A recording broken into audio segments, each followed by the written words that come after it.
Donc je m'appelle Benoît Gilles et mon lien avec les Amanins, c'est en 2012, moi j'ai arrêté mon activité agricole et les Amanins étaient dans un besoin suite au décès de Michel Valentin.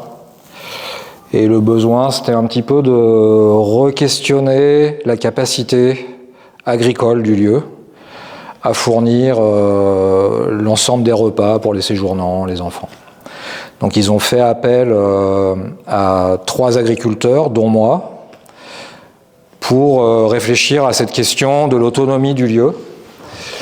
Et du coup, c'est une mission qui a duré 6 mois, où l'idée c'était voilà, d'interroger le lieu et le terroir pour savoir si on pouvait produire assez de blé, assez de lait, assez de légumes pour l'autonomie.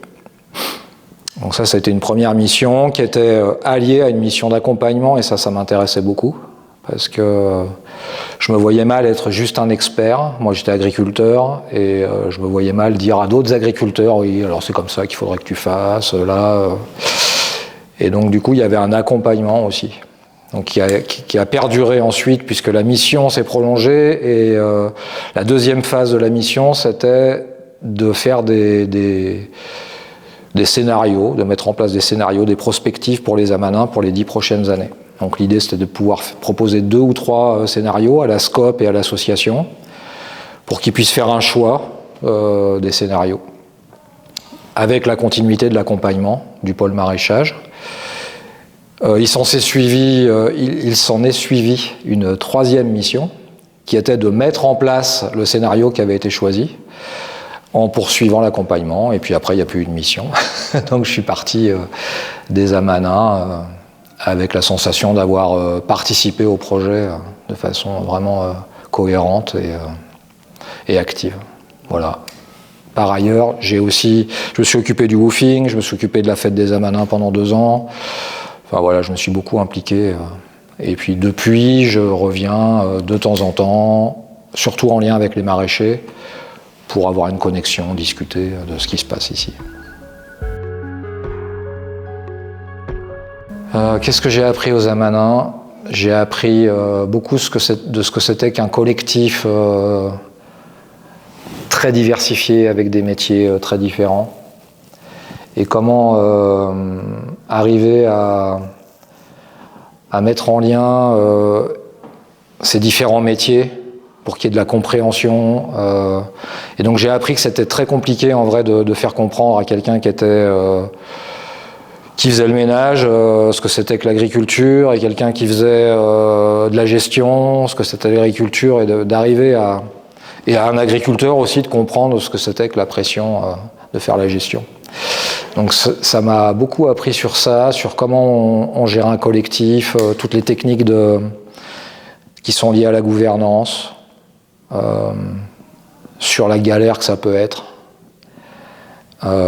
et qu'il y a que parfois c'est tellement compliqué que ça en devient lourd, et que ça crée de l'inertie, et que ça va à l'encontre du projet. Donc beaucoup d'humain. Voilà, j'ai appris sur l'humain, donc j'ai appris sur moi-même aussi. Qu'il y a possibilité d'inventer un monde qui va bien, et que je pense qu'un lieu comme les Amanins, ça y participe, de pas être juste dans le ça va pas bien faire là, il y a le changement climatique, il y a la guerre, machin et tout ça. Ici j'ai rencontré cet espoir-là de voir des gens qui étaient dans l'action du changement, et qui n'étaient pas juste en train de dire mais tout va s'écrouler, il faut qu'on se protège, il y avait cette idée d'inventer quelque chose. Et pour moi, le message des Amanins, et le message que j'ai envie de porter aussi individuellement, c'est de dire il y a du possible. Il y a du possible, et peut-être même que ce possible, il est juste dans le changement d'angle de la façon dont on a regardé le monde. Si on dit le monde va mal, il y a des chances qu'il aille mal, parce qu'on le regarde comme ça. Si on dit le monde va bien, je caricature un peu, mais si on dit le monde va bien, finalement on change le paradigme de notre pensée, et le monde commence à aller mieux. Et je crois que les Amanins, et le message que j'ai envie de porter aujourd'hui, c'est un peu ça, quoi. Bon, je reste conscient, je fais pas l'autruche, mais voilà, c'est ça, j'ai envie de porter l'espoir, de dire oui, il y a un monde qui est possible et c'est un chouette monde. Il suffit de l'imaginer.